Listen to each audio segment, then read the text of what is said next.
Restaurants and food chains are promising cage-free eggs, non-genetically modified vegetables, and organic dairy. It's clear something is going on. Joining us now to give us some perspective in Innsbruck, Austria, via Skype, Sylvain Charlebois, professor at the University of Guelph's Food Institute, but currently a visiting professor in food policy at the University of Innsbruck in Austria. Willkommen. Nice to have you on TVO tonight, Professor. How are you doing? Very well, Steve. Excellent. Can you give us some sense about the overall change in the consumer market insofar as people now seem to be as much or more interested in how their food was produced as opposed to just how it tastes or how much it costs? How's that changing right now? It's changing dramatically, and I think it's surprising a lot of people, starting with the industry, and it seems as though animal welfare and other issues are gaining currency in the marketplace, essentially, and that's why we're seeing a lot of changes all of a sudden with processors, with restaurant chains, and frankly, right now, you're seeing an entire continent, North America, catching up to some of the policies that we actually see here in Europe. So when you say that it's gaining added currency, are you talking about across Canada, across the United States, or how so? It really depends where you look, but what I mean by currency, essentially, is that, consumers are showing signs that they actually are willing to pay more for food, for a variety of reasons: sustainability, animal welfare, fair trade, and I think the reason why this is happening is it's because of food inflation. Over the last 4 or 5 years, we've seen a significant increase in price points in grocery stores. And that's probably why now consumers are not only spending to get calories, but they're investing in their nutrition. And that's why they're valuing things that they may not have valued before. And do you see it happening in the province of Ontario as much as elsewhere? I would say that in Ontario, it's a different market. If you compare, say, Ontario with BC or Quebec, where households are really spend much more money on food than in Ontario. Ontario really price is king still. The #1 banner in Ontario remains No Frills, owned by Loblaw. And if you go into No Frills, it's bare to the bones, very simple. But when you go to Quebec next door, the #1 banner is Metro, and Metro's offering is much more sophisticated, elegant. You have a labyrinth of smells and colors. It's just a different experience altogether, which really provides evidence that a Quebec consumer in general would spend more on money than in Ontario. But things are slowly changing, particularly because of ethnicity and health. Let me ask you about McDonald's, which of course, thousands upon thousands of restaurants all over the world, and recently made, I gather, what was a very significant decision, that it's going to go with cage-free eggs, antibiotic-free chicken, and they got a lot of attention for making this decision. Why do you think they did this?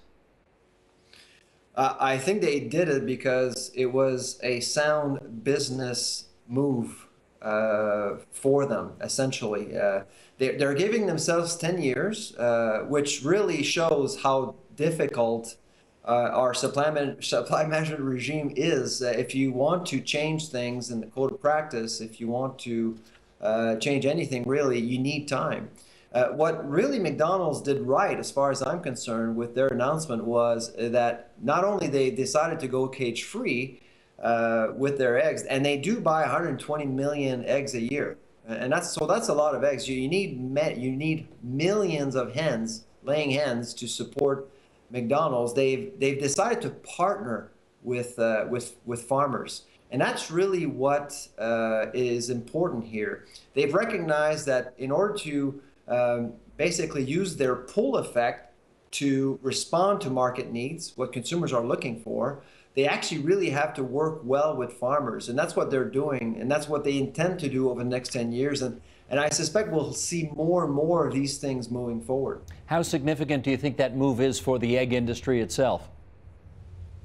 I think it's significant because it is McDonald's. Their pull power is very significant. If we were talking about another chain or another company, I may differ, but in McDonald's case, they're powerful enough to really trigger some major changes over the next decade or so.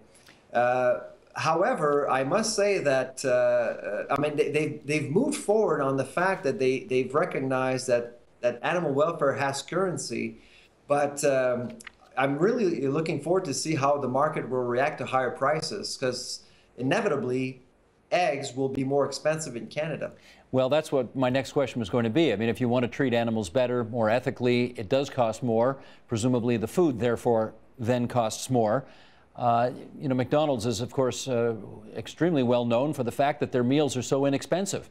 So do you have any theories on how the market will react? I wish. If I may, Steve, I can compare Europe. Europe has been cage-free for 3 years now. As of January 1st, 2012, there are no cages, battery cages allowed in Europe. But when you go out, whether it's in Innsbruck or Frankfurt or Paris, generally speaking, you will pay more for eggs. I'll give you an example. Right now, if you go out and buy 10 eggs, they don't have dozens here, it's 10 eggs. 10 eggs is €3.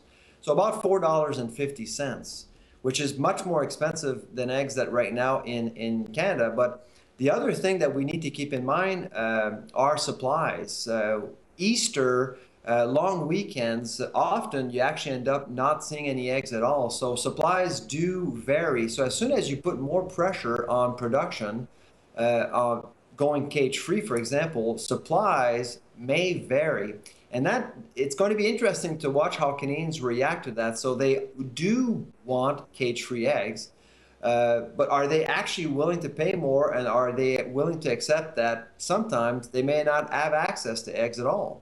Well, you say it's more expensive, and I guess it is on a percentage basis more expensive to buy 10 eggs in Europe for the equivalent of $4.50 Canadian dollars.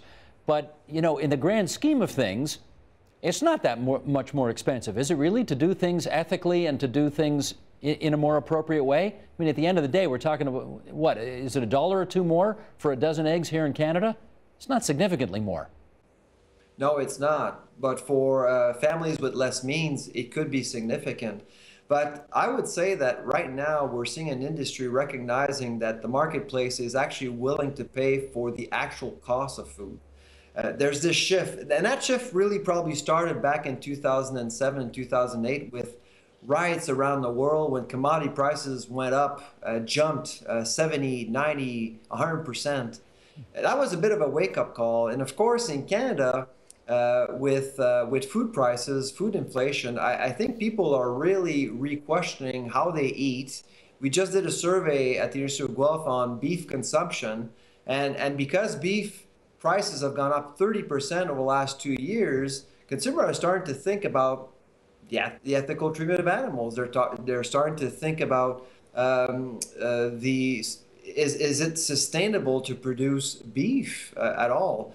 And of course, in light of what happened with the WHO last week, announcing that perhaps bacon and processed meats could cause cancer, more and more consumers will start they'll revisit their consumer habits, and so when they walk into the grocery stores, their perception of food will be very, very different than a few years ago. So Sylvain, in our last half minute or so here, you know, when something like this happens, there's always the jump to a conclusion. This is a brand new trend. It's going to herald in changes for the next 10 years, or it may be a passing fancy. You never know. Which do you think it is? It's a shift. We're going through a transition period towards a more transparent, more accountable industry. The industry is becoming more and more accountable to itself, frankly, and to consumers looking for different things. I think we're going beyond policies that can become roadblocks at times, and they look at the business case of treating animals ethically, treating environment fairly as well. And all of these things come at a price, but more and more consumers are showing that they're willing to pay for it. Understood. Sylvain, merci beaucoup. Bonne année. Y a pas de quoi. Au revoir. Au revoir. Help TVO create a better world through the power of learning. Visit supporttvo.org and make a tax-deductible donation today.